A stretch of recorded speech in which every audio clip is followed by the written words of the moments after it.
Bem, amigos do Bola Presa, estamos de volta com mais um podcast. Eu sou o Denis e a gente segue de férias, né? Todo mês de agosto estaremos descansando. E hoje, podcast 473, a gente vai resgatar um dos nossos podcasts especiais para assinantes.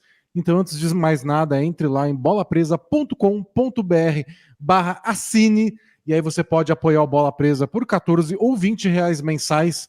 E aí você tem acesso a todos os nossos conteúdos especiais, que incluem dos podcasts. Um deles vai estar liberado aqui hoje para você ver aí.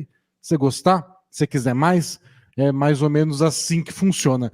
Eu tinha falado semana passada, que quando eu fiz meu monólogo sobre as Olimpíadas, que a gente ia liberar o redraft de 2013. Porque aqui no Bola Presa, a gente sempre, quando um draft completa 10 anos de idade, a gente refaz ele. Então, o que os times fariam tendo as informações que a gente tem hoje? Quem eles escolheriam? Até baseado na situação que eles estavam vivendo 10 anos atrás. E o de 2013 é um dos nossos episódios favoritos. É um draft muito esquisito, complicado, ruim para muita gente, embora tenha, claro, o Antetokounmpo. E o que eu tinha esquecido é que a gente publicou ele ano passado, também nas férias. Ficou tão legal, aquele a gente gostou tanto, que a gente tinha acabado de fazer, né? A gente fez, acho que em junho ou julho de 2023, né? Quando completou 10 anos. E a gente falou, vamos soltar nas nossas férias para atrair assinantes. Acho que funcionou, mas eu tinha esquecido que a gente já tinha liberado ele. Então a gente tinha, se a gente quisesse mostrar essa série Redraft, que eu acho que faz mais sucesso entre os assinantes, a gente teria que liberar ou a de 2024, né? Que a gente fez agora, dos draft de 2014, na verdade, ou um que a gente fez nesse meio tempo, ainda mais antigo. A gente refez o draft de 2003, que para muita gente é um dos melhores, ou talvez o melhor de todos os tempos. É o que teve LeBron James, Dwayne Wade, Chris Bosh, o Leandrinho, Kirk Heinrich, Josh Howard, um dos meus favoritos. E eu acho que essa foi uma boa para a gente mostrar a série Redraft para quem não conhece, e falar um pouco de história da NBA, falar um pouco do que aconteceu na NBA nos últimos 20 anos, como era a NBA 20 anos atrás, por que esse draft de 2003 é considerado um dos melhores de todos os tempos. Então a gente vai relembrar os principais jogadores, selecionar, né, da posição 30, ou era 29? Não é 29, né, porque não tinha o Charlotte Bobcats ainda. Então da posição 29 até a posição 1. E espero que vocês gostem. Se vocês gostarem, apoiem o Bola Presa, bolapresa.com.br/assine. O resto a gente detalha aí ao longo do episódio como funciona, quais são as regrinhas que a gente usa para refazer o draft do passado, sabendo as informações do futuro. É isso, semana que vem eu volto aqui com mais uma introdução para o último podcast das férias, e aí no comecinho de setembro, claro, já tem episódio novo, mas pelas minhas contas, e eu sou péssimo em contas, a gente vai ter um episódio do podcast antes de começar as 6 semanas de preview da temporada, uma para cada divisão. Então vai ter um podcast perdido lá no meio sobre qual tema. Não decidimos, então fiquem à vontade. Tem algum tema genérico, algum tema meio solto por aí que vocês gostariam de ouvir a gente conversando antes da gente entrar na sequência de preview? Se tiverem, coloquem nos comentários. Ou, claro, assinem o Bola Presa e mandem no nosso grupo lá do WhatsApp, que está bombando. Hoje a gente estava trocando até figurinhas divertidas do Zap. Tem minha lá, tem uma minha fazendo show. Se você quiser essa, assina o Bola Presa, eu te mando. E é isso, até mais. Bom podcast especial e até semana que vem.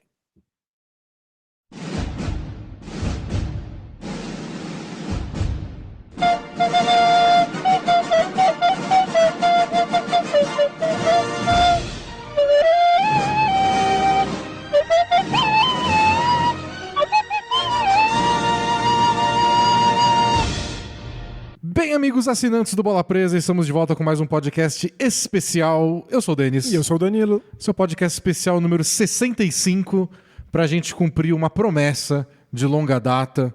Estamos aqui hoje no glorioso dia 17 de janeiro de 2023 para fazer um redraft, mas não de um draft que aconteceu 10 anos atrás, que está sendo nossa tradição desde 2018.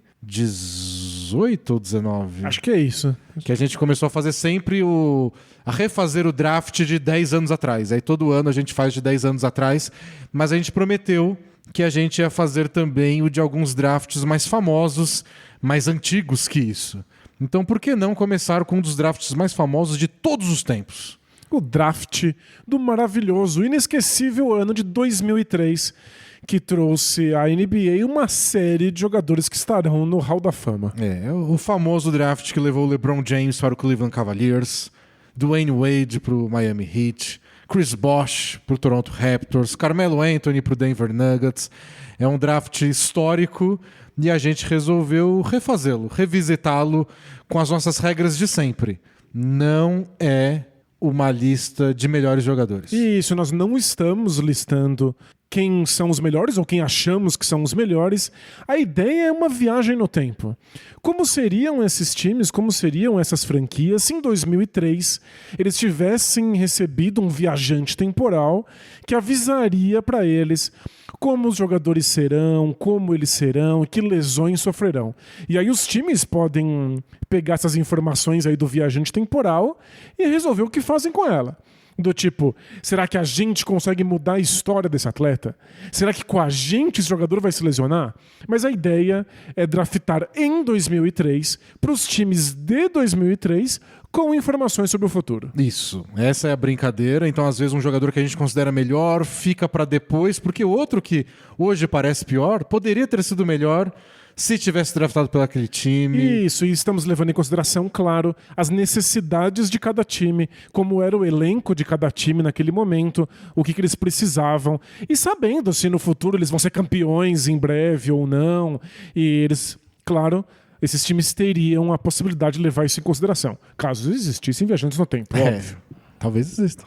Talvez existam, mas nenhum voltou para avisar a gente disso. Tem a famosa festa, né, do... Foi Stephen Hawking que fez? Ele organizou uma festa só para viajantes no tempo, só que ele mandou os convites no dia seguinte. Ah, perfeito. E ele falou que ninguém apareceu. É um bom teste. Então foi... Método científico chama, gente. Bom, como a gente fez uma vez, né, da escolha 1 até a 30, vocês falaram pra gente que é mais legal de trás pra frente, então a gente vai começar de trás pra frente, mas não na escolha 30, porque não tinham 30 times. 2003 ainda não existiu o Charlotte Bobcats. Então 29 escolhas. 29 escolhas, a gente vai da escolha 29. Porém, o Danilo fez a 30, não fez? Eu fiz a 30 porque a gente fez em todas as outras vezes 30 escolhas. Então eu acrescentei a primeira escolha da segunda rodada, que pertencia ao New York Knicks. Quem que E aí seja? eu vou colocar um nome que vai ser um spoiler, porque é bem possível que você já tenha colocado ele na sua lista muito pra frente. Nossa! Mas é que foi acontecendo, sabe? Eu acho esse jogador muito melhor do que a 30ª escolha do draft. Mas muito melhor. Mas é que não aconteceu um encaixe. Nenhum time precisava dele naquele momento. O problema não é você, sou eu. Isso. E aí calhou de que na minha 30ª escolha pro New York Knicks, primeira da segunda rodada, foi o Luke Walton. Eu botei ele antes. Não muito antes também. Eu fui revisitar algumas coisas do Luke Walton, e números, tudo mais, e a memória afetiva é muito melhor do que o que ele botava em quadra. Ele se mostrou um excelente passador em um ou outro jogo pelo Los Angeles Lakers, foi elogiado pelo Shaq porque ele conseguia colocar a bola nas mãos do pivô. Teve um momento de uma temporada em que ele liderou a NBA em aproveitamento de bolas de 3 pontos, porque era a bola diferente, quando trocaram a substância da bola. Então, o Luke Walton teve seus momentos. Eu acho que no time certo ele poderia ter sido bem melhor do que foi. Aconteceu que eu não achei nenhum time certo. E ele caiu para a 30ª posição. E aí também era demais passar da 30ª posição. Não, aí já não dava. As habilidades de passador dele não seriam utilizadas muito naquele New York Knicks. Porque essa temporada, a temporada seguinte, né, foi a temporada que eles fizeram a troca pelo Stephon Marbury. Então, assim que o Marbury pisasse lá alguns meses depois desse draft, ninguém mais ia tocar na bola. Não, absolutamente ninguém. Mas o Marbury também não ia durar tanto tempo assim. Ah, mas eles tiveram esperança. Eles foram pros playoffs esse ano, né? Foram. Perderam na primeira rodada. Era um time que tinha esperança, achava que o Marbury, que era uma estrela da NBA na época, ia levar eles muito mais longe do que levou no fim das contas. Eu não tinha pensado nisso, então não peguei ninguém pra 30ª escolha. Boa, então vamos pra 29ª escolha.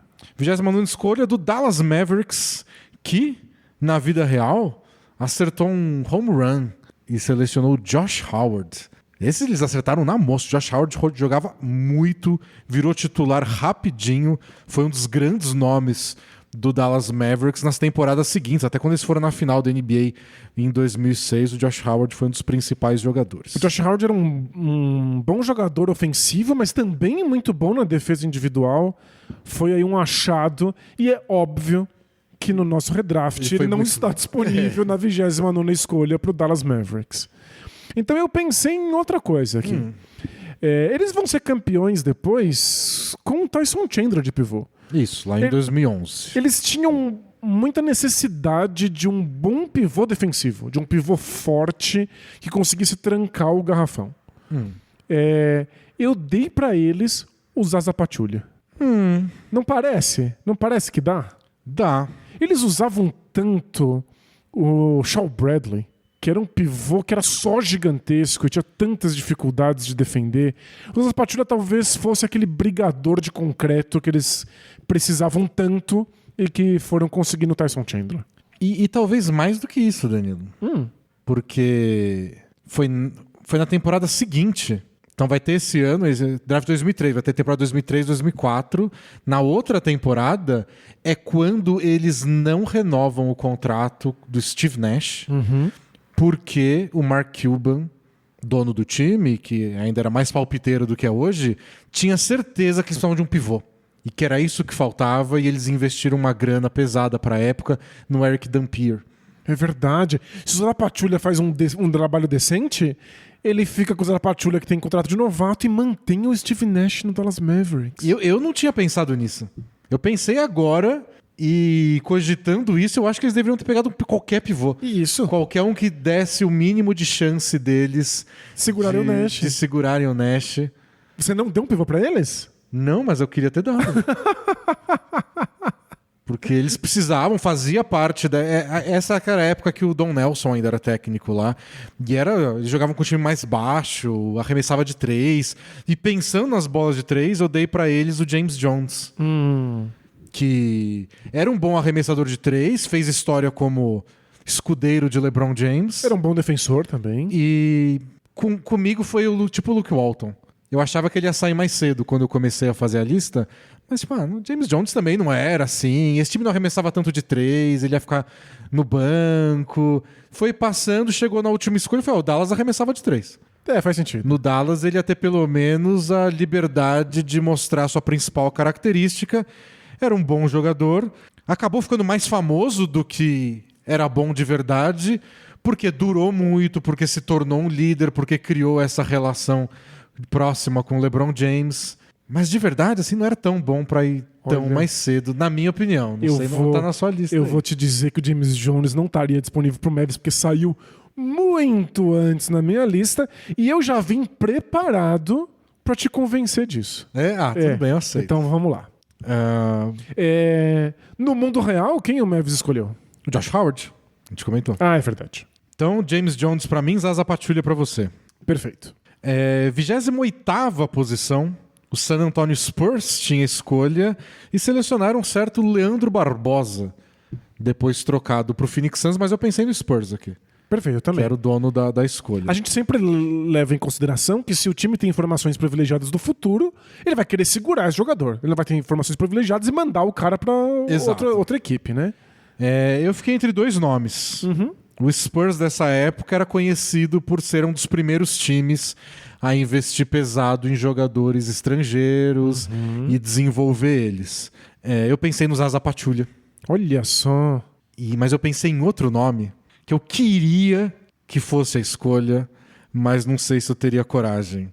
Eu vou tentar falar o nome dele direito. Sofocles Shortizantitis. Era o famoso Baby Shaq. Baby Shaq. Era o micro Shaquille O'Neal. Um pivô grego que simplesmente aniquilou a seleção americana na Copa do Mundo de 2006, quando os Estados Unidos perdeu a semifinal para a Grécia, só na base do pick and roll, que seria a jogada que ia tomar conta da NBA nos anos seguintes. E ele era até bem técnico para a força bruta que ele tinha, era baixo para ser pivô, acabou que nunca foi para a NBA. E eu pensei, será que não ia dar? Será que ele não podia ser um bom reserva pro Spurs? O Spurs tinha esses pivôs meio brigadores na época, tipo o Malik Rose. Mas acho que o Spurs privilegiava esses pivôs que não erravam nada, que eram extremamente técnicos e discretos.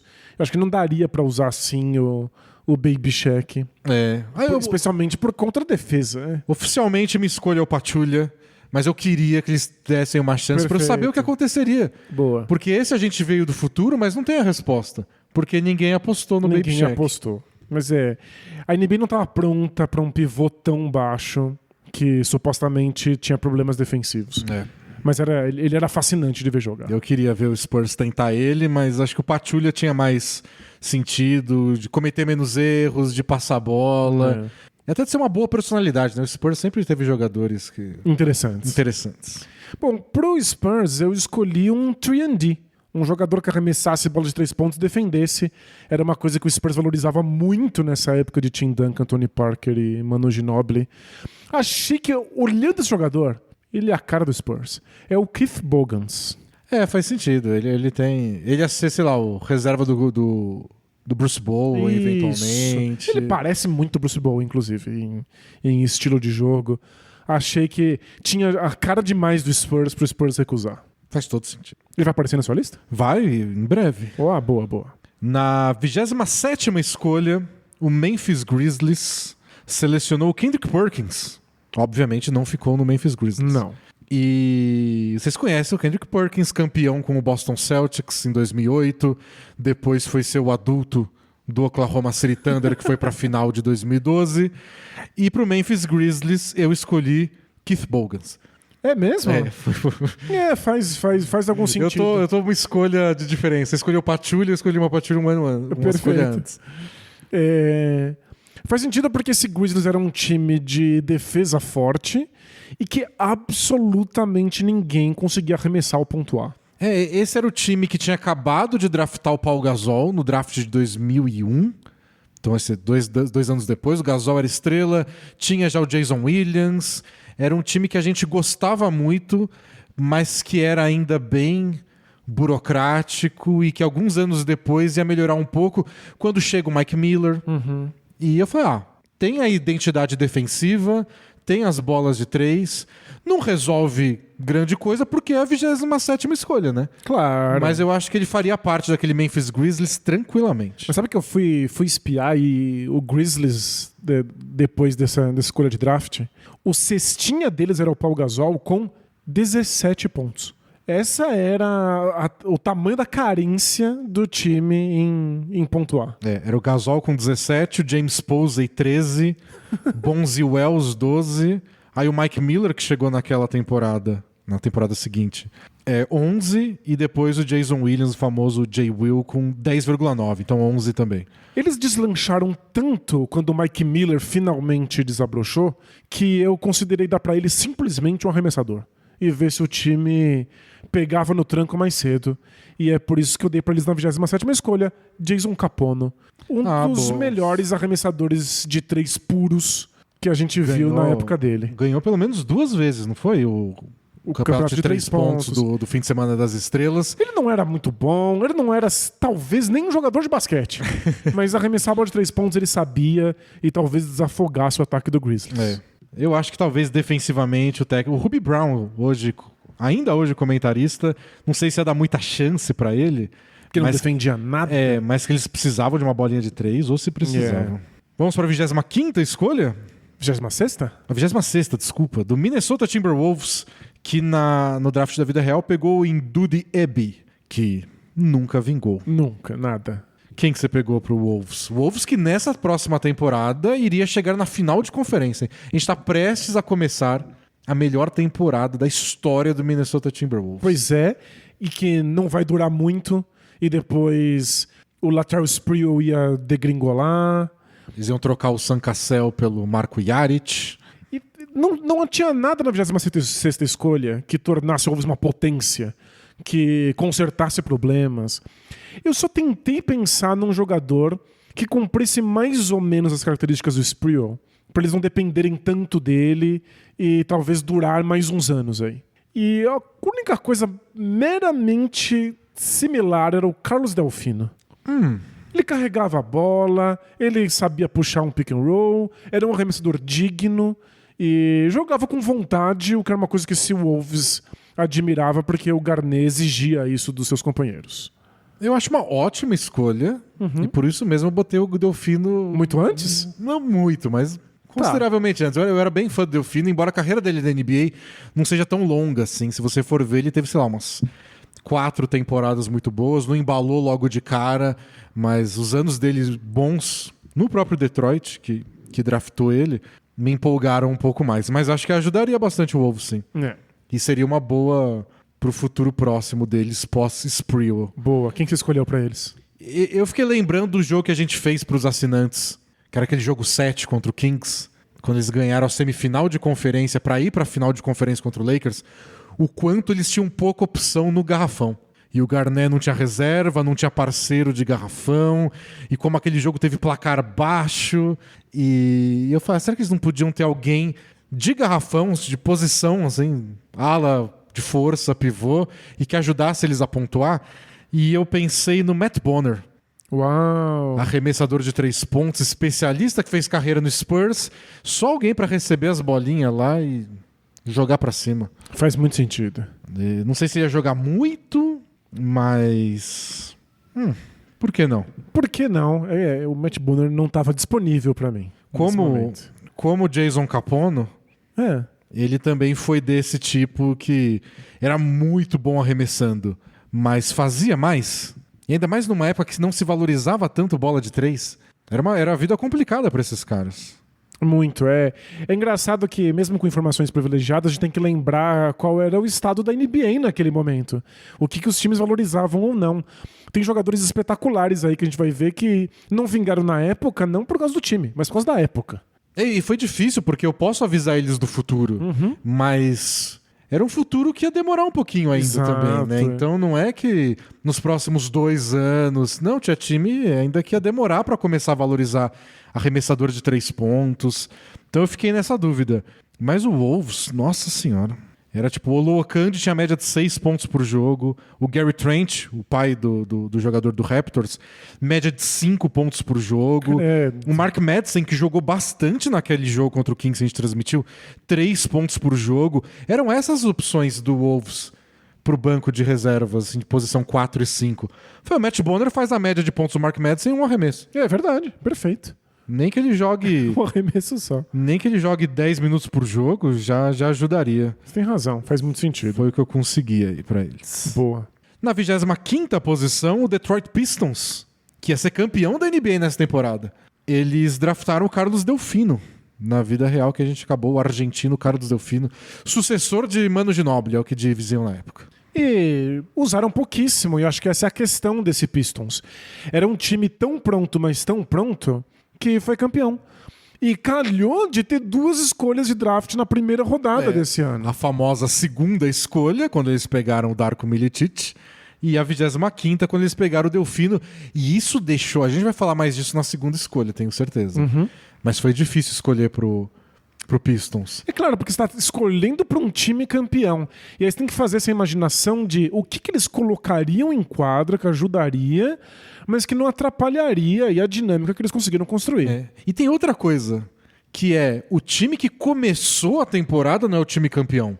No meio da temporada eles fizeram a troca pelo Rasheed Wallace. Perfeito. Então eu fiquei pensando nessas coisas, mas nossa, e se eu pego um jogador... que aí eles não querem fazer a troca pelo Rasheed Wallace porque é da posição dele. Fiquei super confuso em como não estragar a temporada do Pistons. Boa. E eu acho que eu consigo um jogador que não estraga. Que faz uma coisa que o Pistons valoriza muito, que é defender. E aí chega um defensor atlético, pronto, vai correr atrás de uma galera, fazer umas faltinhas e o Pistons vai ficar felizão. É o Dante Jones. É Aí, isso? Boa. Também, Dante Jones. Pensei a mesma coisa. Foi o mesmo processo. E... Bom, eles não tinham tantos jogadores. Eles mandaram vários jogadores na troca do Rasheed Wallace. O banco deles não era o mais profundo. Eles usavam muito o Lindsey Hunter. Cabia. Um reserva do Rip Hamilton, assim. Isso, 10, 15 minutinhos. Esse era o time que era Billups, Rip Hamilton, Tyshawn Prince. Aí depois, no meio da temporada, Rasheed Wallace e Ben Wallace. Perfeito. O time titular está certinho. Só precisa de algum reserva aqui, outro lá. E eu acho que o Dante Jones... Cabia, não atrapalha. Vai estar presente nos próximos anos. Porque esse é o time que vai ser campeão agora, mas vai para 6 finais de conferência seguidas. Vai perder todas as outras, mas... ajudaria bastante, estaria presente aí na rotação do time pelos próximos anos. Excelente defensor, umas bolinhas eventuais. Concordo 100% com você. Boa. Agora vamos para a próxima que eu tô curiosíssimo. Los Angeles Lakers, que na vida real pegou o Brian Cook, que era um arremessador de especialista de 3 pontos, mais alto, né? Da posição 4 ele jogava. E esse foi o ano do Fab Four. O ano que tinha Kobe, Shaq, Karl Malone e Gary Payton. Lakers chegou na final e perdeu pro próprio Detroit Pistons. A única coisa que eu fiz, Danilo... Diga. Foi antecipar as coisas. Eu dei o Luke Walton pro Lakers. É mesmo? Porque o Luke Walton foi escolha de segunda rodada do Lakers, fez carreira no Lakers, foi campeão no Lakers em 2009 e em 2010. Meio que deu certo. O Dennis jogou a toalha em 2003 já pensando no título que vem depois. Ele foi um dos destaques da final de 2004 quando rendeu o famoso elogio do Shaq. Ele sabe me passar a bola aqui. Então ele rendeu naquele ano. Alguém poderia ajudar mais que ele a ponto de salvar o time na 24ª escolha? Eu achei que não. Eu achei que ele fez a parte dele. Acho importante ele estar no Lakers. Ele teve carreira lá mesmo. Por que mexer no que já deu certo? Perfeito. É que deu tão errado a temporada de 2003 e poderia ter dado certo. Então eu fiquei tentando salvar. Então eu imaginei que se o Lakers soubesse que nesse ano, nas finais, eles vão ter um problema com o Karl Malone, que o Malone não vai estar saudável e eles vão perder pro Pistons. Quem sabe um jogador ofensivo de garrafão. O Brian Cook não estava disponível pra mim, obviamente. Sério? Não Nossa, tava. eu acho que eu odiava o Brian Cook. Não tá na minha lista, não. Nossa, não, tá. Pra mim saiu mais cedo. Nossa, eu odiava. Depois eu vou explicar por quê, vai ser muito engraçado. Eu dei pro Lakers o Matt Bonner. Um jogador um pouco mais alto, que gostava de dar umas trombadas e queria arremessar de 3 para substituir o Malone na final e dar uma chance para ele. É a função do Brian Cook, mas pelo menos, na minha opinião, um arremessador bem melhor. Mais inteligente também, de como se movimentar. Faz sentido. O Brian Cook era... Não sei, tinha muita birra com o Brian Cook. É que você viu ele jogar lá, né? Se fosse o Matt Bonner, seria uma birra com o Matt Bonner. Mas, ao contrário do Dennis, eu tô tentando salvar aquela essa temporada. Porque eu acho que ela era salvável. Eu acho que não dava pra salvar. Não essa altura. Se o Lakers tivesse não sei se com o Matt Bonner, né? Não sei se o Matt Bonner salva nada na vida, né? Já pensou o Matt Bonner pisando no vestiário do Lakers? Não. Eu vim do futuro e sou eu que vou salvar você. Você, o Ruivinho aí? Não, ia ser engraçadíssimo. Mas eu tive alguma esperança. Gostaria de ver acontecer, ver que seria diferente, mas eu fui no Luke Walton. Boa. Eu não quero perder os títulos de 2009 e 2010. E foi nosso treinador, né? Tem que respeitar. Deu tudo errado. 23ª posição, o Portland Trail Blazers selecionou o Travis Outlaw. E não vingou, né? Esse é daquelas promessas, jogador muito jovem, um físico de dar inveja. Dava uns tocos absurdos, tocava no topo da tabela quando pulava. Mas... literalmente. Não sei. Nunca vingou e vai aparecer na sua lista o Travis Outlaw? Não tive essa fé. Foi, pra mim, a 32ª escolha. Ele entra naquele clube dos caras que você pode pensar, se fosse para outro time, em outra situação. Isso. Mas eu pensei e falei, não, eu sinceramente não vi nada que me convencesse. E com informações privilegiadas do futuro, é muito mais fácil você pegar um jogador que já se consolidou. Bom, eu fui no mesmo princípio da escolha do Lakers. Por que eu vou mexer numa coisa que deu certo? E eu peguei o Steve Blake. É mesmo? O armador Steve Blake, que fez história no Blazers como reserva queridinho da torcida. Dennis, eu tô muito chocado. Porque assim, Qual foi a minha grande dificuldade em refazer esse draft? Existem poucos bons armadores disponíveis. Né? Tem várias outras posições. Armadores são poucos. E a carência de armadores das equipes em 2003 é muito brutal. Então quero saber que malabarismo você vai ter dado pro Steve Blake ter sobrado aí. Não sei se ele era tão bom. Eu gostava dele. Não era, mas é que os times precisavam muito de armação. Não sei. Mas aí o time precisa de um armador. Não tem nenhum armador bom. Você não vai resolver esse problema esse ano. Tá bom. Se vira aí. Eu dei um outro armador pra eles, mas um armador mais pontuador. Inclusive, talvez fosse pouco recomendado que ele comandasse o ataque do time. É o Marquise Daniels. Nossa, o Marquise Daniels é bom. Pra mim saiu antes o Marquise Daniels. É mesmo? Ele tinha um bom repertório ofensivo, mas ele era bem descontrolado. Ele jogou no Dallas. O Dallas acertou em cheio esse draft. Pegou o Marquise Daniels nem foi draftado, né? Pegou o Marquise Daniels direto e o Josh Howard. Foi muito importante pra eles. Eu dei pro Blazers que faltava tudo. Eles estavam realmente montando um time mais pro futuro. Achei que o Marquise Daniels poderia ter se sustentado lá. Nem durou tanto assim também no Mavs, né? Mas é uma boa escolha. Eu gosto dele. E esse era o Blazers que tava em mudança, né? Esse é o Blazers que tá saindo da era Rasheed Wallace, vai ser trocado no meio da próxima temporada, e que tava assumindo que o time agora ia ser construído ao redor dele, Zach Randolph. Então ele precisava de parceiros, Zach Randolph. Vários dos jovens, dos veteranos do time iam sair em breve, Damon Stoudemire. Eles iam ter um time mais jovem ao redor do Zach Randolph. É um time reconstruindo, né? E precisa de um armador. O Steve Blake teve sucesso lá, basicamente só lá. Eu achei que não tinha por que mexer no que deu certo. Você tem toda a razão. É que Você mudou ele antes. O Steve Blake saiu antes pra mim porque todo time precisa de um armador. É impressionante. 22ª posição, o New Jersey Nets selecionou o Zoran Planinic, que parecia no começo que ia ser alguma coisa. Era um armador bem alto, bem cerebral. Ele só não vingou mesmo. Não vingou. Eu até imaginei que os números, quando eu fui checar os números de novo...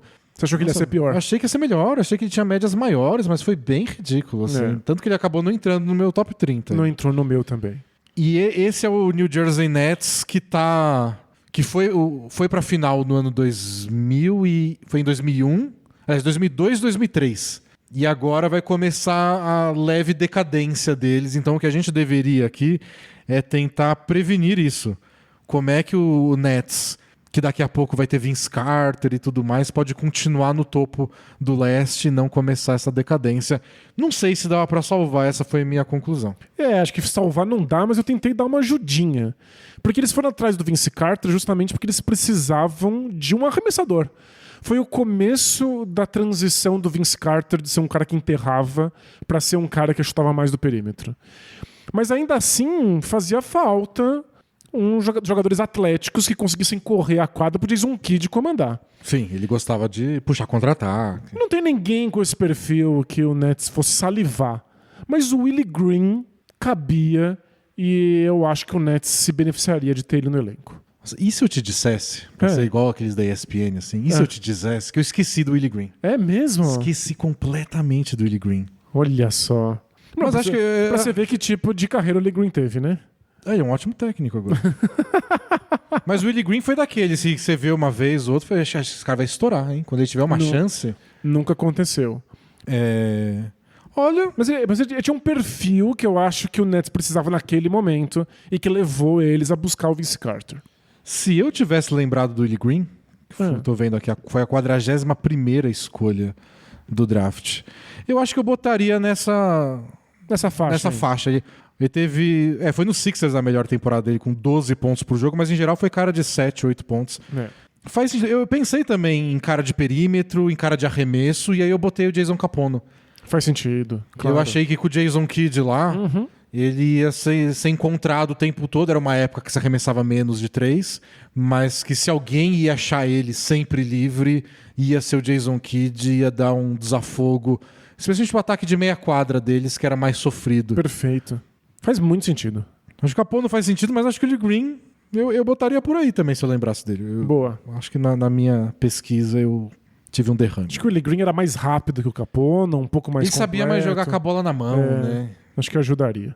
21ª escolha, o Atlanta Hawks Já tô rindo que você vai ficar tão bravo. selecionou o francês Boris Diaw, que na época ninguém sabia em que posição ia jogar direito. O Boris Diaw entrou como armador, tentaram usar ele um tempinho no Hawks de armador principal, não era a praia dele, aí virou ala, ele só foi realmente chegar no ápice dele sendo pivô nas mãos do Mike D'Antoni em Phoenix. E aí, quem será que vai apostar no Boris Diaw? Esse foi um difícil de ser. Eu era muito fã do Boris Diaw. Eu também. Mas é uma carreira super esquisita. Eu tô feliz pro time que eu botei o Boris Diaw, que eu acho que ele seria bem usado. Agora, no Hawks, a gente tem uma questão. Esse Hawks era muito ruim. Esse é um Hawks bem em transição, né? Esse é um Hawks que já saiu daquela fase até 2001, né? Que tinha o Dikembe Mutombo e não se encontrou. Foram, alguns anos aí que o time era nada. E aí, portanto, que foi a temporada que eles fizeram a troca com o Blazers pra pegar o Rasheed Wallace. O Rasheed Wallace jogou um jogo lá. Fizeram a troca com o Pistons, que recebeu um monte de jogador. Era um catadão que serviu pra eles serem ruins. E aí, no draft seguinte, eles tinham escolhas boas de draft.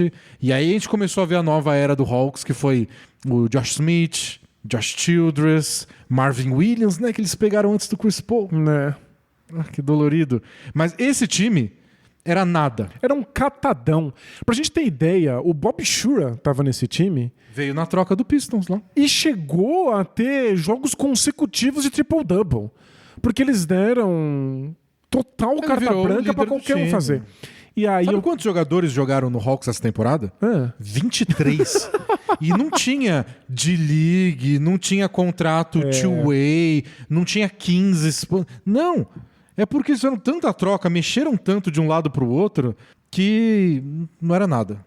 Então, na minha cabeça, o Hawks era um time que deveria ter apostado.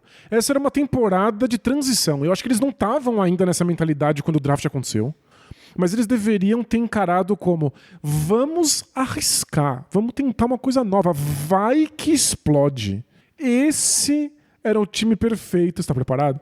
Pra ter escolhido uma Siege Lamp. Nossa, Dani. Eu tava me questionando aqui, porque eu tive um spoiler antes, eu não aguentei, eu perguntei: Danilo, você botou o Lamp no seu?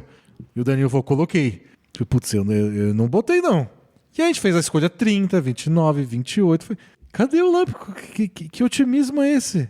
Mas a justificativa faz todo sentido. O nome eu não consigo abraçar. É porque a informação privilegiada do futuro, que envolve o Lamp, envolve... Ele vai ser MVP lá na Europa. Ele realmente é um jogador talentoso. Na NBA não aconteceu.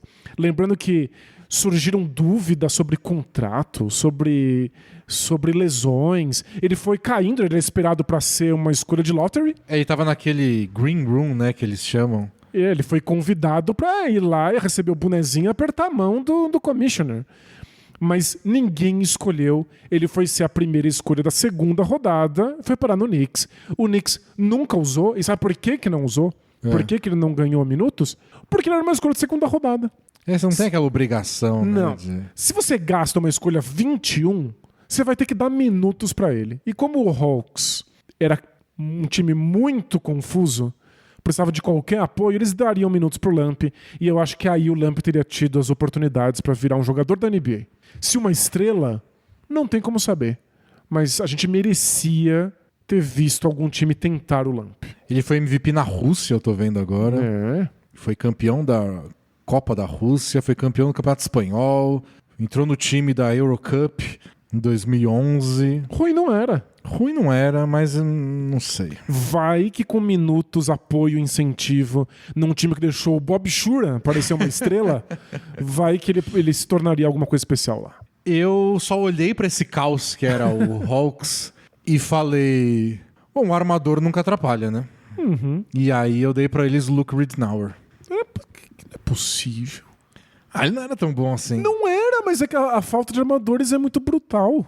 Acho que a diferença é que eu vi alguns times sem armador. E falou, lasque-se. Continua sem armador por mais um ano aí. Tá bom. Boa sorte. O Ridnour era um armador que eu gostava muito. Errava muito pouco, dava passes bem burocráticos e era um bom ladrão de bola. É só isso, ele tinha médias baixas de pontuação, ele era bem um armador daquela época mesmo, anos 90 e começo dos anos 2000, de que o trabalho dele é chamar a jogada e eu acho que ele ia desfuncionar no Hawks futuro, que ia ter um boom de alas, né? É verdade. De Josh Smith, de Marvin Williams, um organizador. Eu acho que isso não ia atrapalhar e ele podia ter uma carreira realmente longeva por lá. Claro que se a gente fizesse mais redrafts em sequência, drafta o Deron Williams, né? Porque o Chris Paul ia ser a primeira escolha, provavelmente. Se fosse refazer o draft de 2005. Eles não iam precisar mais de um armador, mas já que eeles não fizeram isso, acho que o Ridnour ia ajudar. Bom, eu não vou falar mais do Ridnour porque vou ter que falar dele de novo mais pra frente pra justificar o que eu fiz aqui. Com a 20ª escolha, o Boston Celtics selecionou Dante Jones e trocou, né? Se eu não me engano. Eles não ficaram, né? Então, essa foi a escolha do Boston, mas não valeu. Esse é um Boston meio esquisito. Eles vinham de algumas boas temporadas com Paul Pierce e Antoine Walker, mas aí ia começar aquela fase onde iam questionar se o Paul Pierce ia ter futuro por lá. 2005, 2006, aí 2007, e aí finalmente eles iam fazer a troca pelo Kevin Garnett e pelo Ray Allen. Mas ia começar a fase estranha. Então vai esquisito escolher pro Boston, porque eles estão numa fase ruim. Uma fase de decadência em comparação, sei lá, os 2-3 anos anteriores. Por outro lado, você não quer desviar muito o caminho, porque as coisas vão dar certo. Lá em 2007, faltam 4 anos. O que você escolheu pro Celtics? Eu escolhi pra eles um jogador que eu acho que ajudaria o time que foi campeão. Que eles sofriam também com falta de armador. Era só o Rajon Rondo quem comandava o ataque. Quando eles sentavam, o Celtics caía tanto de nível ofensivo que era constrangedor ver como Garnett, Paul Pierce e Ray Allen não conseguiam produzir sozinhos. Eu dei pra eles o Leandrinho. Leandrinho? Isso. Eu botei o Leandrinho mais pra frente. Armador, se precisa constrói uma jogada, bom arremessador, rápido, podia impor um pouco de ritmo naquele Celtics que era extremamente lerdo. Eu botei bem mais na frente. É mesmo? Acho que eu sou mais fã do Leandrinho. Acho que sim. Eu acho de verdade o estilo do Leandrinho extremamente difícil de encaixar em times da NBA. Porque ele é um armador que não exatamente arma jogo. Ele não é um armador cerebral, ele comete muitos turnovers. Ele joga mais na posição 2 melhor. E arremesso com uma mecânica esquisita, vários times não confiariam nele. Eu acho super complicado. Ele jogava num ritmo que a NBA não jogava naquele momento. Tanto que ele deu sorte de cair no Suns, né? Exato. Que na temporada seguinte ia botar todo mundo pra correr. Eu dei pra times, antes disso, armadores com menos talento, mas que com estilos que eu acho que se encaixavam melhor no momento. Entendi. Por isso que o Leandrinho coube na 20ª posição. Pro Celtics, eu peguei um jogador que quando eu comecei a fazer a lista, eu achei que ia sair antes. Falei, não, esse cara é famoso, ganhou bastante coisa, acho que eu vou botar ele antes. E eu falava, mas nesse time, não, ele é meio grosso, né? É difícil encaixar. Prefiro outro cara. E eu prefiro outro cara. Não, acho que esse aqui teve uma carreira menos vitoriosa, mas ajuda mais esse time.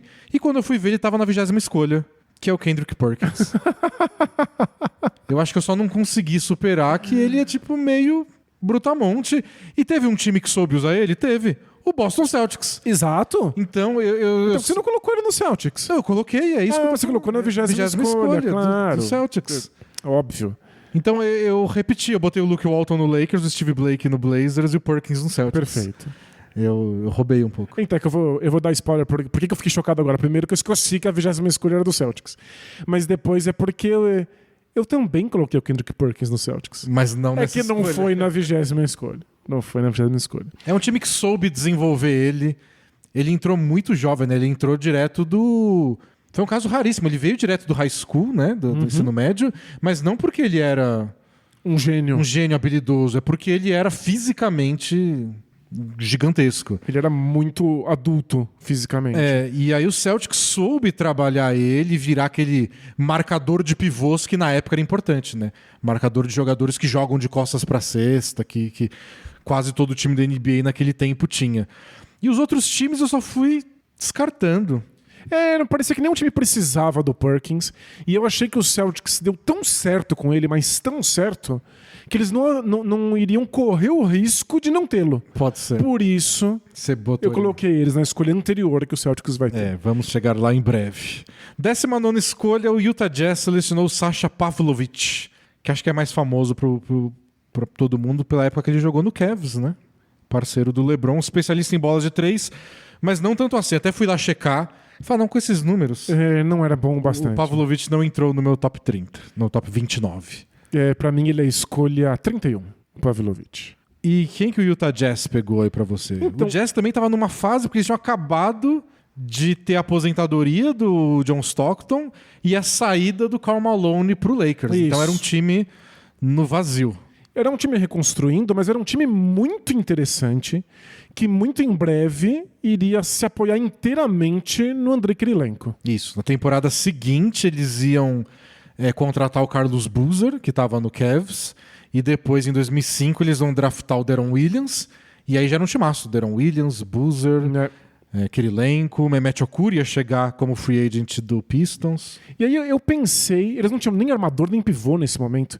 Eu pensei num jogador que iria funcionar bem com o Kirilenko, versátil, que pudesse armar, que pudesse ser pivô, que ia combinar com Carlos Boozer e Deron Williams, porque faz um pouco de tudo. Dei pra eles o Boris Diaw. Nossa, lindo. Não é? Já pensou um time com Boris Diaw e Andrei Kirilenko? Sério, eu quero assistir agora. E era um time muito divertido. Era um time inteligente, né? O Jerry Slow ainda era o técnico, sabia montar uns times bem legais.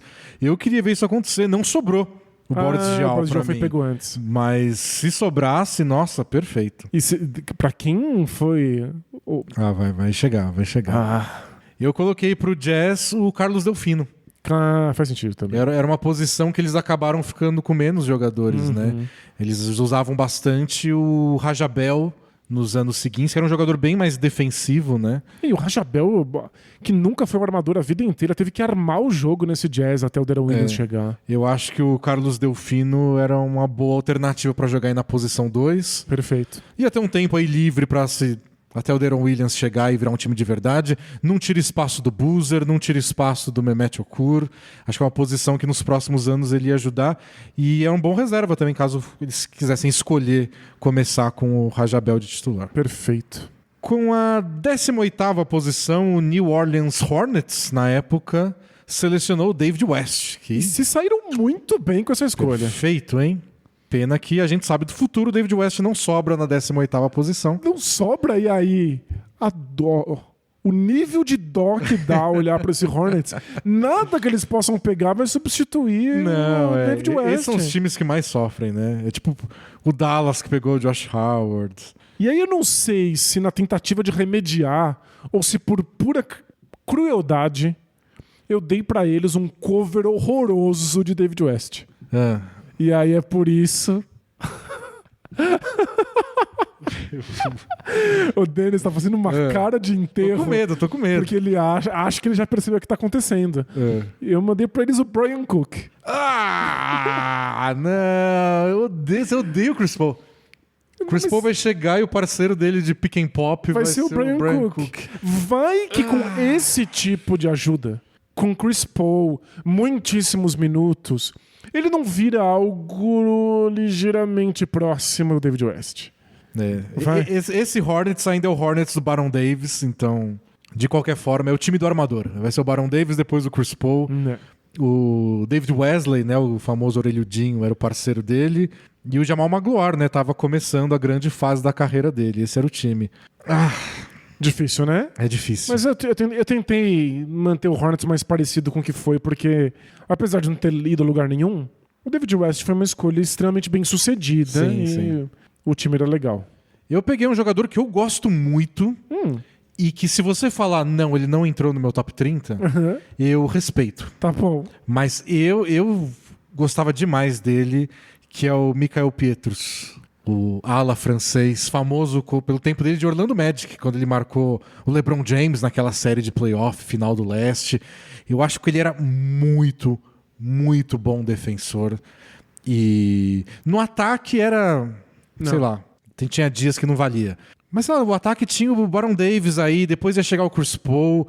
Eu acho que na defesa ele ia se encontrar. É o tipo de jogador que esses armadores fazem brilhar. Tanto o Baron Davis, especialmente o Chris Paul, que é outra categoria. E eu só era muito fã do Pietrus e eu acho que tinha um futuro aí. O Pietrus é minha escolha 33, e eu acho que uma coisa trabalhou muito contra o Pietrus, é que ele foi muito celebrado na Europa. É o Jordan francês. Ele era o Jordan francês. Então ele tentava ser o Jordan, ele tentava atacar e criar o próprio arremesso, e arremessar na cara de todo mundo, e era tenebroso. Tinha que jogar com o Baron Davis que não passa a bola, com o Chris Paul que fala, não, você vai receber aqui e aqui você vai acertar a cesta. Olha, o Pietrus é um desses jogadores que, apesar de bom defensor, ele ajuda por subtração. Nossa, eu era muito fã dele, defesa mano a mano. Acho que ele precisava de um time que soubesse usar ele melhor. Eu acho que o Hornets ia ser bem construído nos próximos anos. O Pietrus ia poder fazer parte disso. Precisa ver se ele tem que ser bem controlado.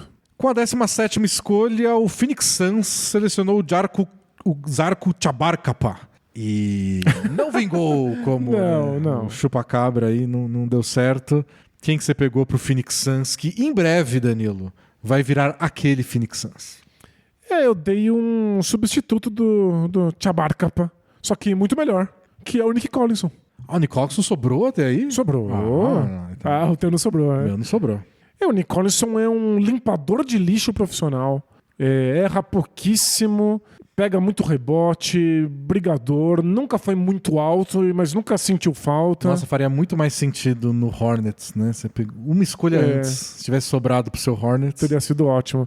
Eu achei que não dava pra abrir mão dele. Muito bom em pick and roll, segurava muito bem passes. Mas é que eles tinham o Sean Marion, eles tinham o Amari Stoudemire.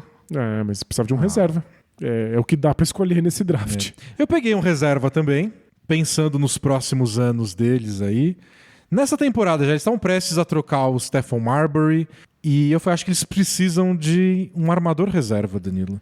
Eles sofriam demais quando o Steve Nash não entrava em quadro. É verdade. Quando o Steve Nash estava com a cara sangrando, com o nariz deslocado. Qualquer coisa assim, como a gente disse, o Leandrinho não era esse jogador. Eu dei pra eles o TJ Ford. Não é possível. O seu top 10 é só de armador.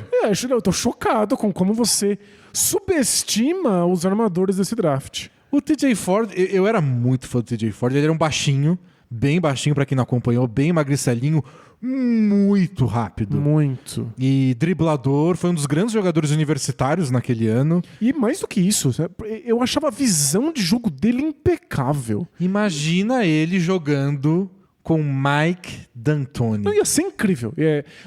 Eu permito esse universo que você subestimou, desrespeitou o TJ Ford a ponto de ele chegar na escolha 17, só porque o TJ Ford vai ser All-Star.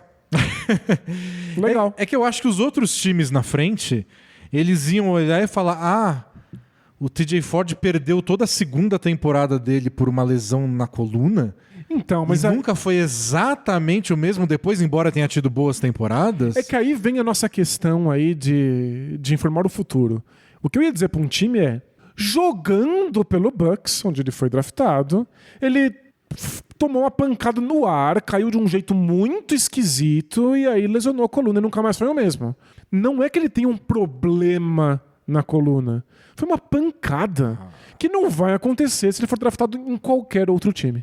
Então você só queria que ele, em vez de virar direita, vira esquerda e aquilo não vai acontecer. Exatamente. Ele só tem que escapar do Bucks pra não tomar aquela porrada daquele mesmo jeito e cair da coluna daquele mesmo jeito. Acho que se eu interpretasse assim, o TJ Ford teria saído antes. Tá bom.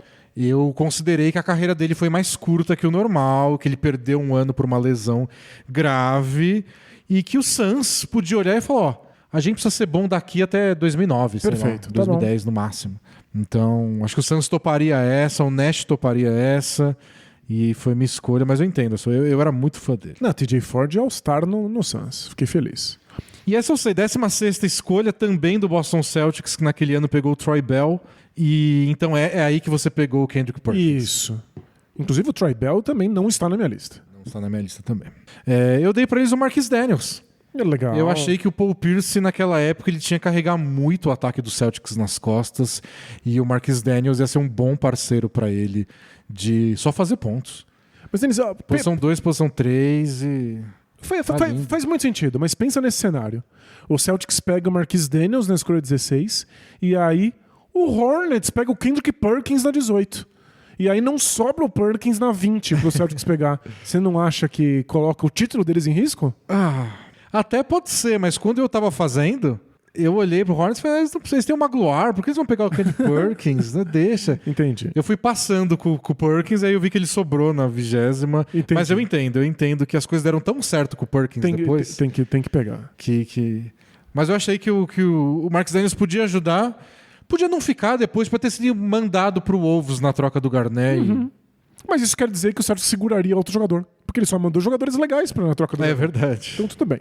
Essa foi a minha escolha. Boa. Bom, vamos agora para a escolha 15, que o Orlando Magic pegou um armador, o Rich Gaines, que esse também nunca vingou. Não, nada. Nem um pouco. Essa é uma das escolhas mais tristes da história do draft. E quem que você pegou para esse Orlando Magic, que estava numa fase que eles estavam prestes a se livrar é forte, né? A admitir que não iam para lugar nenhum, iam trocar o Tracy McGrady pelo Steve Francis na próxima temporada.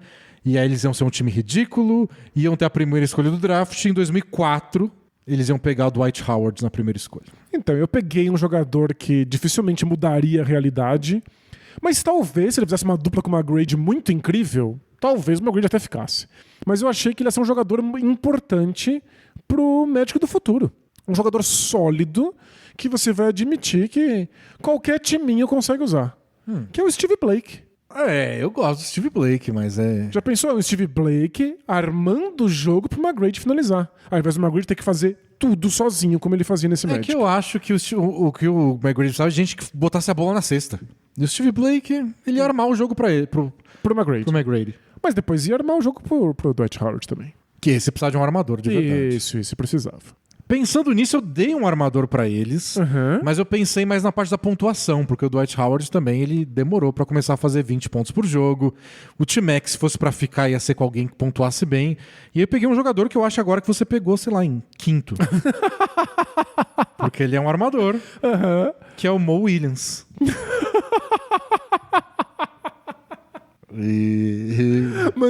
Mantém essa frase aí guardada na sua memória. Eu lembro do Mo Williams com bons momentos, do Mo Williams no Cavs, ajudando o LeBron com ótimas médias de pontos, mas eu fui passando por vários times e falando, não sei se o Mo Williams ia resolver muita coisa. Eu acho que a impressão do futuro é pior do que a impressão da época do Mo Williams. Com certeza. Ele era meio que esse armador que vai lá e fica arremessando e não muda o panorama do seu time. E era um desses arremessadores de alto volume. Isso, esse é o termo. E aí eu fui, sei lá, desanimando. Tem jogadores com médias bem inferiores a ele, ou que demoraram um pouco mais pra deslanchar, que eu botei antes. Caramba. Por encaixe, por outras coisas. Mas eu acho que o Orlando poderia usar. E até naquele Magic que foi pra final, primeiro que ele poderia ser titular quando o Jameer Nelson machucou. Segundo que na pior das hipóteses, ia ser um ótimo sexto homem. Perfeito. Não, tem toda a razão. É que o que eu posso te dizer é que o meu Williams saiu bem antes pra mim. Bem antes. Talento ele tinha, mas eu só fui... Não sei. Envelheceu mal pra mim o Mo Williams. Eu acho que o Mo Williams era bem bom. A questão é que é desses jogadores que te enlouquece quando tá no seu time. Exato. Com a 14ª posição, o finado Seattle Supersonics selecionou o Luke Rittenauer, armador que a gente citou agora há pouco. Quem você botou pro Sonics?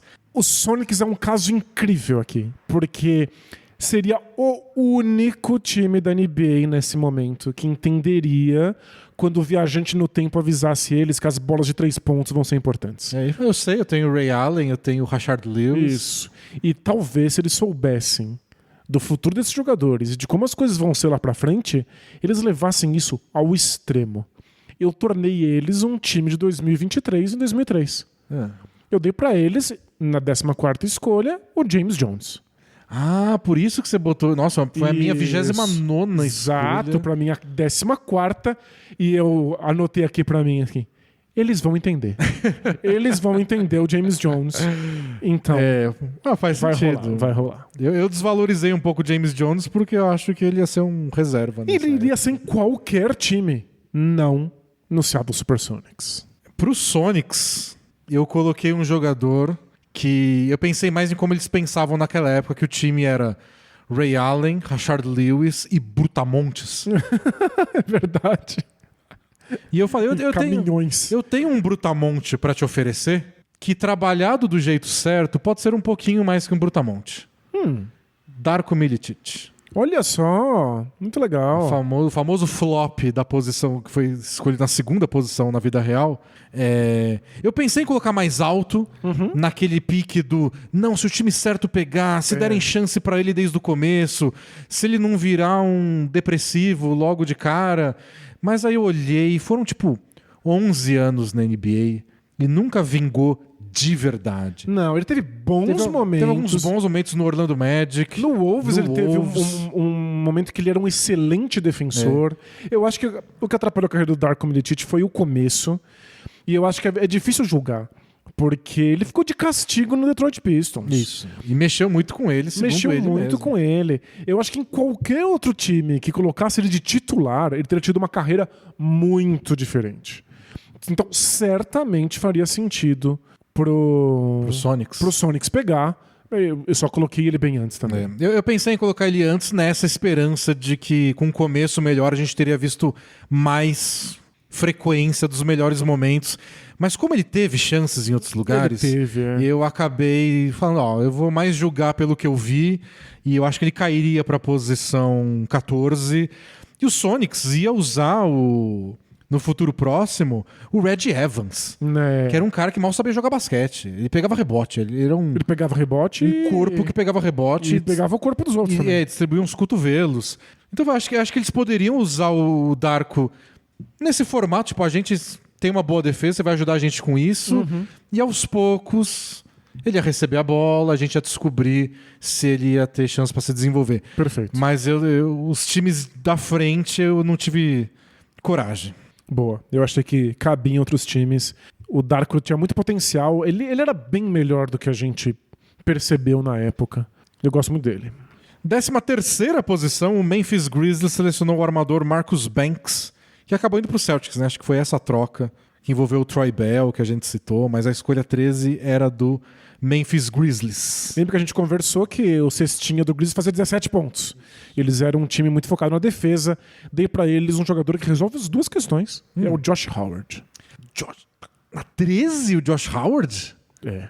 Posição 13? E você botou os armadorzinhos antes?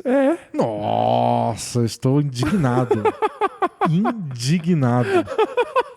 Josh Howard era espetacular. Também não era tanto assim. Nossa, eu apaixonado Josh Howard. Josh Howard foi All-Star uma vez, né? 2007, acabei de ver aqui. O médias do Josh Howard.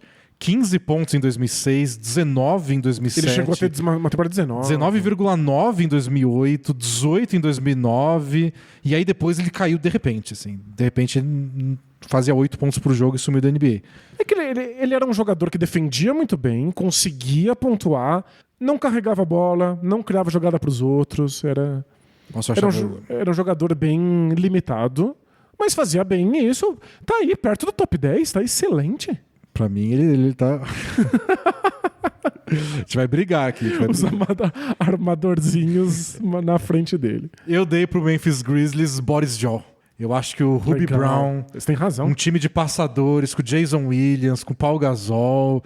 Eu acho que ia ser um ambiente onde a gente ia poder ver a genialidade dele florescer mais cedo. Olha, gostei de colocar ele com o Kirilenko, mas fazia sentido. Não, eu preferia ele com o Jazz. Mas é que o Memphis não deixou. Mas faz sentido o Grizzlies não deixar. Então, eu acho que daria super certo. Ia melhorar o ataque deles. Eles tinham essa coisa de ataque democrático, de rodar bastante a bola. Quando chegassem os arremessadores, ia ajudar bastante o espaçamento. Podia jogar na posição 4 ao lado do Gasol na posição 5. Várias combinações que eu acho que o Boris Diaw ajudaria aquele time que já era muito bom. Boa. Na escolha 12, o Seattle Sonics de novo. Eles tinham a 12 e a 14.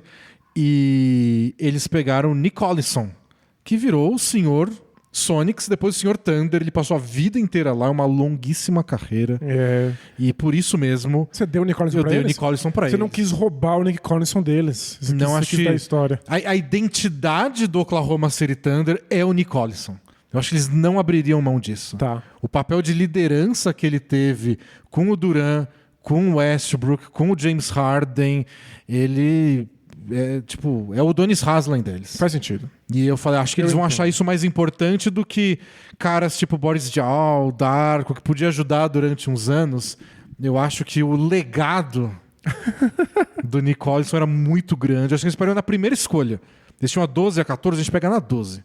De tão grande que ele foi. Justo. Como jogador, era um bom jogador. Acho que o Boris Diaw foi melhor, assim, tecnicamente e tudo.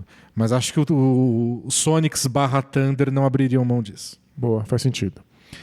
Lembra que na 14ª escolha eu dei pra eles o James Jones com Eles Vão Entender? Isso. Então na 12, eles vão entender.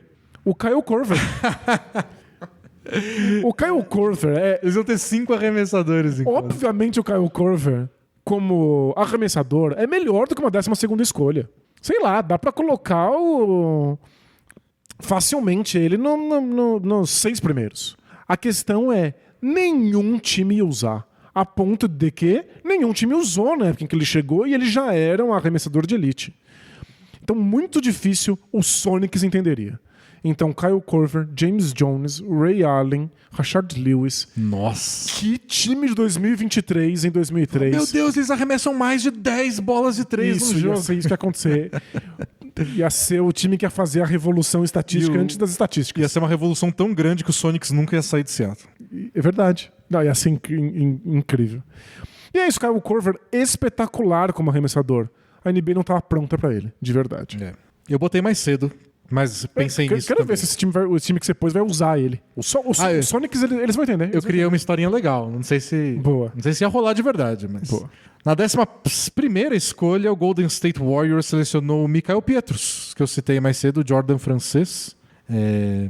Teve seu tempo lá, jogou, fez parte dos times que corriam com o Don Nelson, mas ninguém no Warriors acha que tem saudades de Michael Pietrus. Não. Quem que você deu pro Warriors? Você vai ficar tão bravo. É que eu gosto muito dele. É o Luke Ridnour. Eu não fico bravo porque eu também dei um armador pra eles. Eu só achei que o Ridnour ficou bem pra trás. Eu gostava muito do fato que o Ridnour roubava muito bem bola e puxava contra-ataque. Ele era armador de correria, apesar de não ser um excelente arremessador, de não ter físico pra ficar infiltrando. Ele botava ritmo.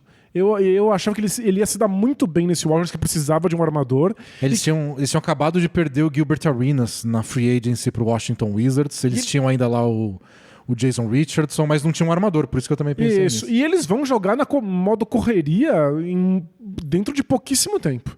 E eu acho que o Ridnour estaria muito bem encaixado lá.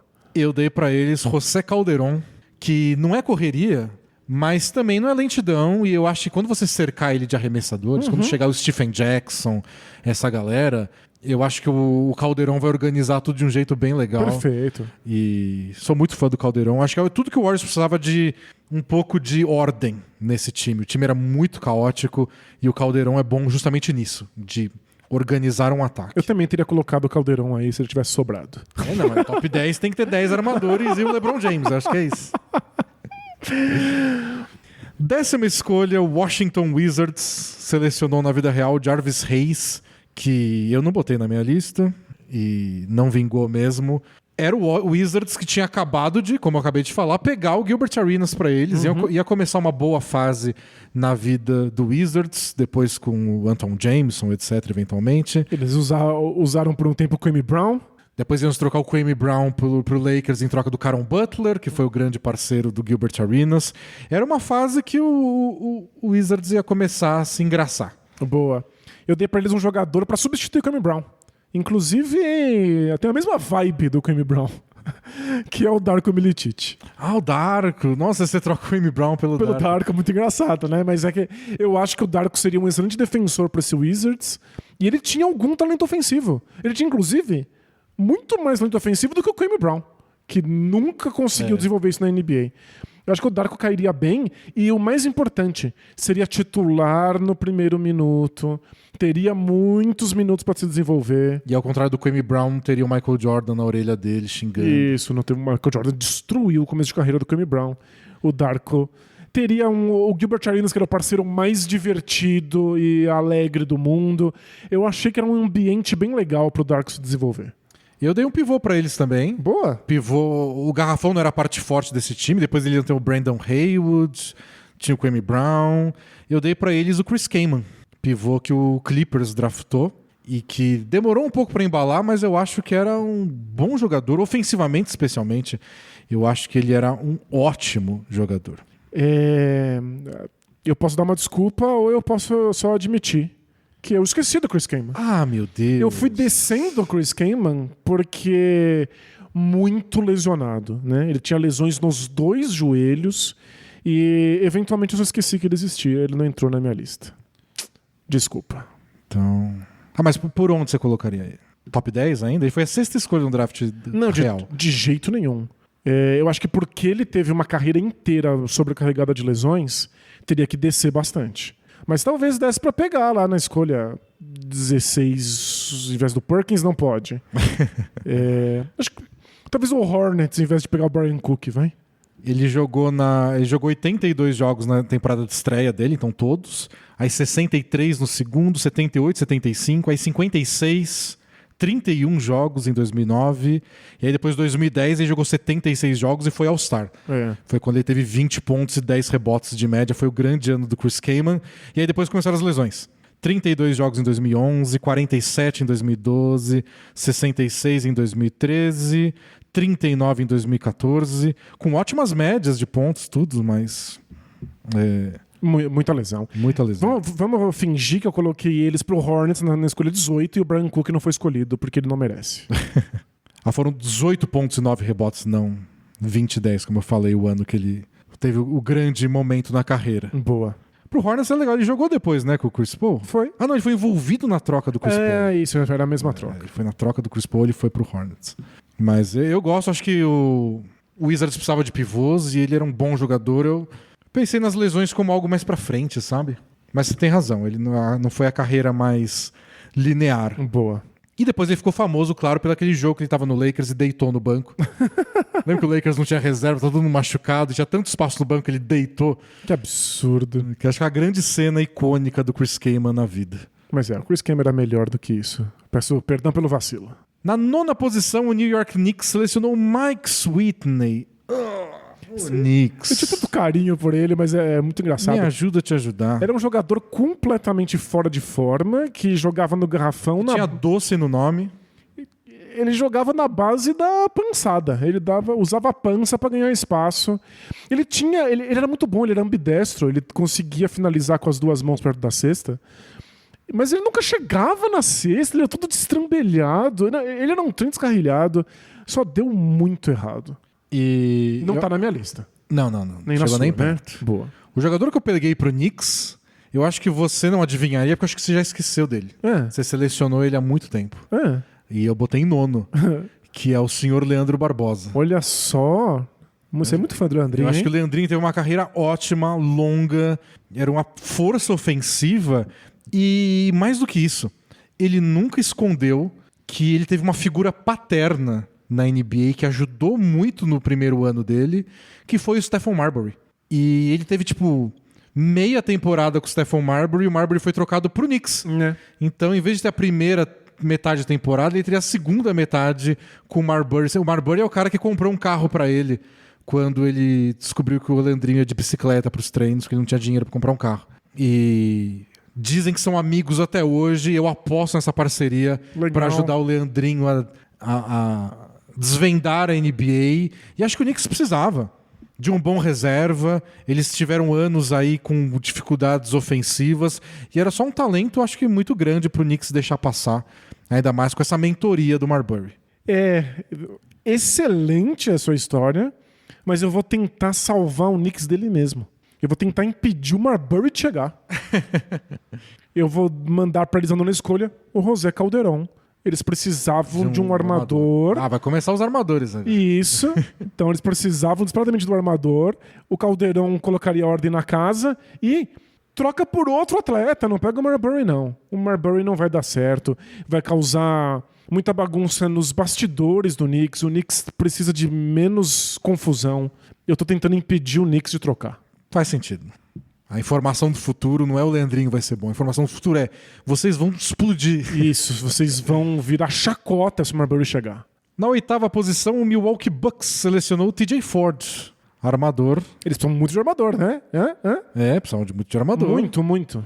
E quem que você deu pra ele? Que armador você deu pra ele? O TJ Ford mesmo? Não. Sabe por quê? É. O TJ Ford não estava disponível. Nossa, sim. Eu dei pra eles o Kirk Heinrich, que é um armador também extremamente sólido e um bom arremessador de 3 pontos, que no meu mundo ia fazer dupla com o Michael Redd. Ia ser uma dupla muito legal de assistir. Não, o Kirk Heinrich não sobrou, porque o Kirk Heinrich é muito bom. Ótimo defensor. Capitão do Bulls. Não, Heinrich é sensacional. Eu amo Heinrich. Olha só. Concordo que eles falam de um armador. Achei que ninguém valia a 8ª escolha. E o que eu pensei é voltar no tempo, visitar a gloriosa cidade de Milwaukee e falar 2 palavrinhas na orelha deles. Splash Brothers. É isso que vai... Esse é o futuro da NBA. Que tal o Kyle Korver e Michael Redd juntos? Entendi. Splash Brothers antes dos Splash Brothers. Um armador ajudaria os dois a deslançarem? Ajudaria, mas ano que vem a gente pega. Vamos aos poucos. Entendi. O time tá numa fase de reconstrução. Pós Ray Allen, etc. Então, a minha ideia é Michael Redd e Kyle Korver no mesmo time. Isso é que é pior, eles tiveram Ray Allen. Então, talvez eles também vão entender.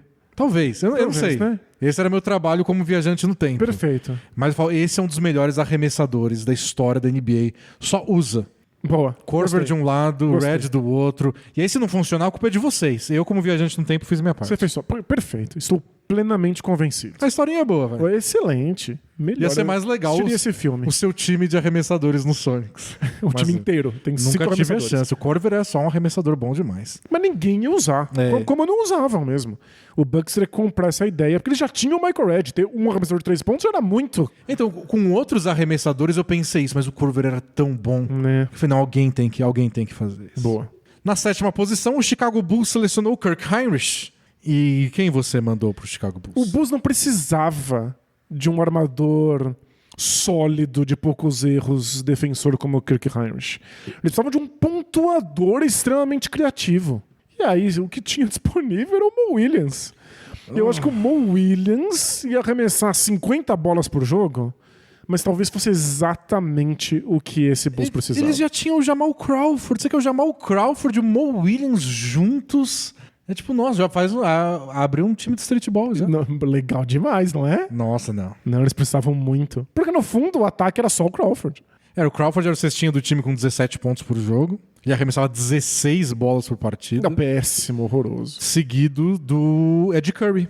Que nem vai... Que fazia 14 pontos e que por não jogo. vai durar muito.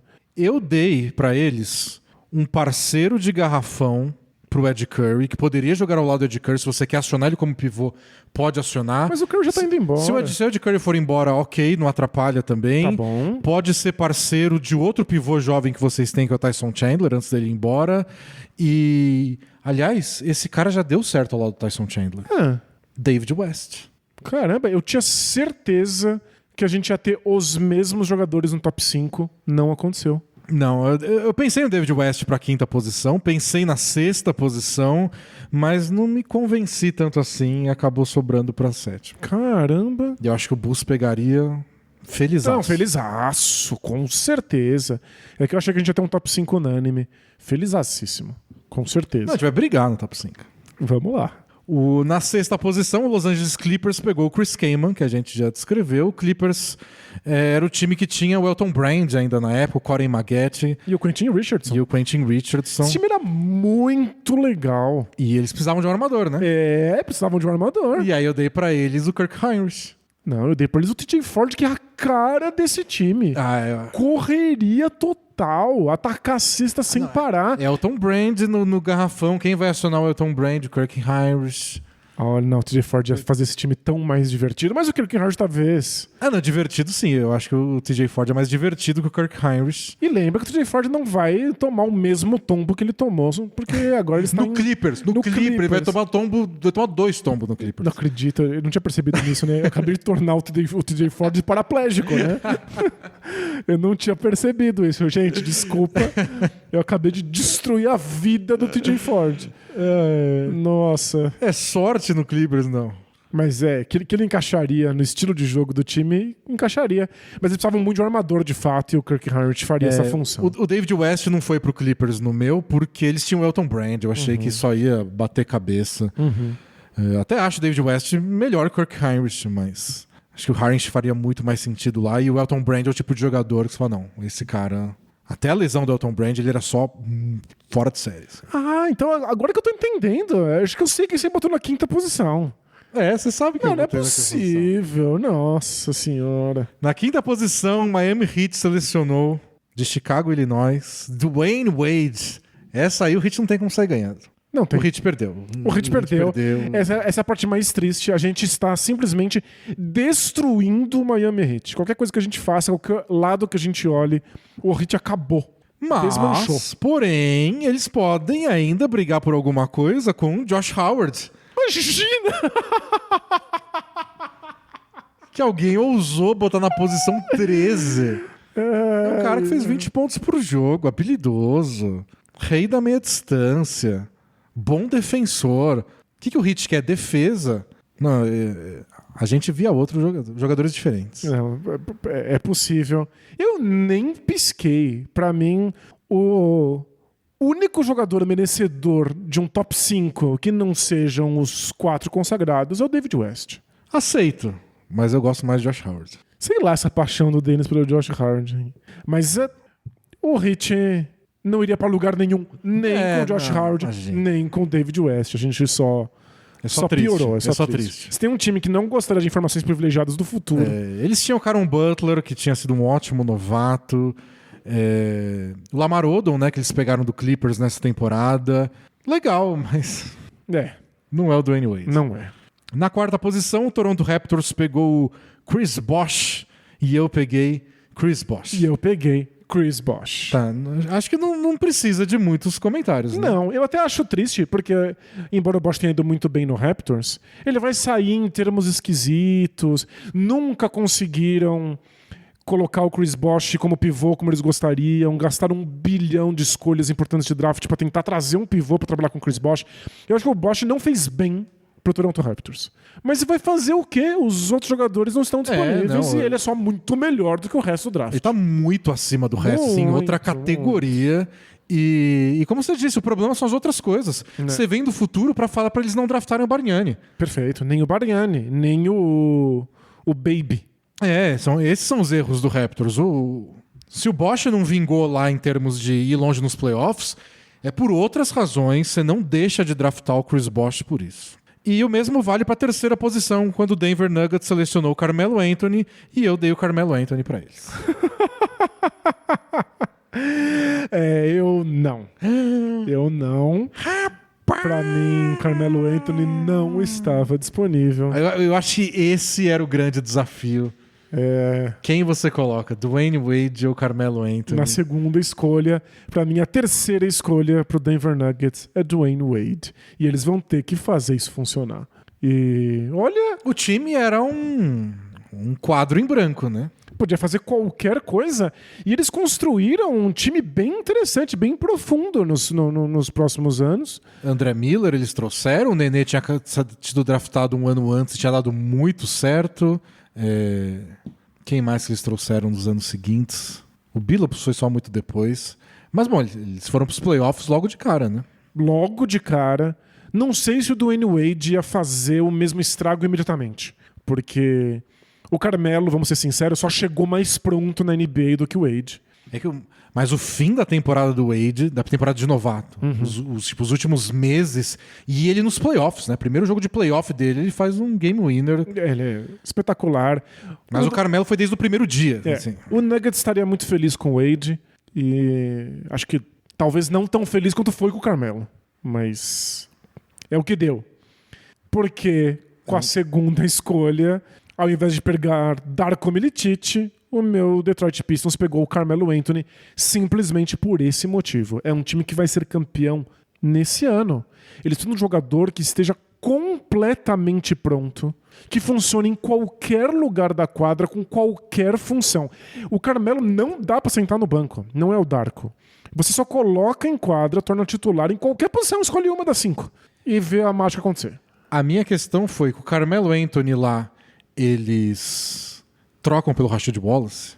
Talvez não, mas eu ameaço dizer que não faria diferença. Ah, não, eu acho que faria. O Rashid Wallace seria muito importante, defensivamente, especialmente, que eu acho que era o maior defeito do Carmelo. A defesa nunca melhorou e começou mal, né? Então, a minha questão com o Carmelo Anthony nesse time é: ele vai ser o ponto fraco da defesa. Ele vai. E ele vai ser titular no lugar do Tayshaun Prince. Ou, sei lá, na posição 4, mas se o Rashid Wallace não chegar. Isso, acho que essa é a ideia. Eu acho que eles quebram um pouco pra onde o Pistons estava indo. E é muito tentador, de repente você tem um cara de 19 anos de idade que faz 21 pontos por jogo. Aí você põe o pé no freio, você não faz uma troca mirabolante, mas é pra ser campeão. Não, mas tem que avisar, você tá avisando do futuro, você avisa. Pistons, vocês vão ser campeões. Aí eles não se esforçam mais. Não, mas aí eu só acho que o Carmelo tava pronto demais pro Pistons ter passado essa. Eu acho que o Dwayne Wade... Eles não iam usar o Wade também. Eu acho que ele ia ser o 6º homem deles nessa temporada do título, e aos poucos ele ia assumir o time, que continuou bom pelos próximos 5 anos. Só que aí o Dwayne Wade ia ser o cara do time. Ele ia assumir a função do Billups, de armar o jogo, ia dividir minutos com o Rip Hamilton. Eu acho de uma forma gradual, ele ia criar uma dinastia no Pistons até os anos 2010. Não, justo. Mas o meu medo é Dwayne Wade, 5 minutos por jogo da primeira temporada. Mas 5 não, porque ele é reserva do Billups e do Hamilton. De qualquer um dos dois. Não sei se eles iam usar. Eles eram um time extremamente conservador. Mas é que o Darko... Podia ter usado o Darko. Mas o Darko era muito mais cru que o Dwayne Wade. O Dwayne Wade era mais velho. O Dwayne Wade tinha carreira universitária. O Darko era um moleque de 17 anos. O Dwayne Wade, na primeira temporada dele...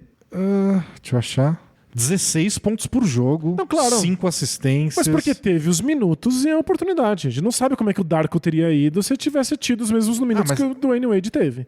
Se o Pistons dá um jogo pra ele no começo da temporada, eles olham o Dwayne Wade e falam, dá pra jogar. Então, gente, o Darko era meio... não sei se eu... Ele era cru. Não sei usar os talheres. E meu ponto, claro, não é comparar o Darko com o Wade. Por favor. A minha questão é só que não sei se o Pistons usaria qualquer jogador que não fosse a coisa mais explicitamente pronta pra estar numa quadra possível. E aí, pra mim, só LeBron e Carmelo. E aí eu também acho que vendo do futuro, do jeito que o Pistons funciona, quem é mais jogador de time, quem é mais brigador, quem se importa mais com defesa. É o Wade. E eu acho que eles vão olhar o Wade e falar, quer saber? Acho que o Wade. Pode ser. Eu acho que esse ia ser o processo. E o Nuggets é igual o Toronto com o Chris Bosh. Deu certo. Deu muito certo. Deu bem mais certo que o Chris Bosh. Eles formaram um ótimo time, brigaram por título, faltou um ajuste ou outro e faltou convencer ele a ficar depois, claro, mas foi um período aí de 9 anos de muito sucesso. Então não tem por que o Denver mudar. E em primeiro, o Cleveland Cavaliers selecionou o LeBron James. E bom, acabou o podcast, gente. Tem o que conversar sobre o LeBron James ser a primeira escolha? Eu posso terminar esse podcast com uma frase bombástica. Eu escolheria o LeBron James como primeira escolha de qualquer draft da história da NBA. Não importa que time, não importa quais que necessidades, time, a posição. Nem a posição, nem qual época do basquete. Todos os outros jogadores eu pensaria, mas é esse time? Mas nessa era... Precisava de um cara dessa posição? O LeBron James. O LeBron James. O LeBron James não. O cara nasceu não em Cleveland, né? Foi o nosso trabalho mais fácil, foi escolher LeBron James pro Cavs em 2003. O resto deu muita dor de cabeça, hein? Até se o Kevin ficar sabendo, não, ele vai embora num programa de TV, mas depois ele volta. Ok, por mim tudo bem. Por mim tudo bem, ainda mais se você falar que volta pra ser campeão. Né? Nem precisa falar essa parte, acho que eles já aceitariam de qualquer jeito. Não, o LeBron é só muito fácil. Muito fácil. Eu achei que a gente ia concordar em Wade e Carmelo. Rendeu uma discussão, pelo menos. Rendeu. Acho que foi... E eu tinha certeza... Foi melhor pro programa. Eu tinha certeza que o top 5 seria LeBron, Carmelo, Wade, Bosh e David West. Nem isso a gente conseguiu concordar. Eu acho que o David West seria a escolha da maior parte das pessoas. Mas eu achei que eu ia ter um pouco mais de apoio do Josh Howard. Não, eu nunca fui um grande fã. Achava muito descontrolado. Não, vou montar um mixtape pra ele, pra você. Josh Howard, Skills and Dunks, 2003 a 2008. Bom, eu desrespeitei o Josh Howard e você desrespeitou o TJ Ford. E o Mo Williams. E o Mo Williams. Mas o Mo Williams... fiz minha parte aqui. Coloquei ele em sétimo, mas não vou perder muito tempo defendendo o indefensável. E é isso, gente. Espero que vocês tenham gostado. Eu acho que esse rende uns comentários que vocês devem estar se coçando pra falar se vocês botariam o Wade ou o Carmelo antes. E espero que vocês tenham se divertido. A gente volta em breve com outros especiais e, claro, que no futuro, outros redrafts. É isso. Muito obrigado pela audiência. Escrevam pra gente aí com os seus próprios redrafts. E a gente se vê em breve em conteúdo aberto ou fechado. Muito obrigado. A gente já tá em 2013, quer dizer que daqui a pouco tem o redraft de 2003. Desculpa, de 2013. Em 2023 a gente vai fazer o redraft de 2013. Ou seja, em que posição vai o Anthony Bennett? Uau! Na última posição. Vai ser muito legal. Sigam assinando o Bola Presa para receber esse futuro redraft podcast especial. Até a próxima. Tchau! Tchau, tchau!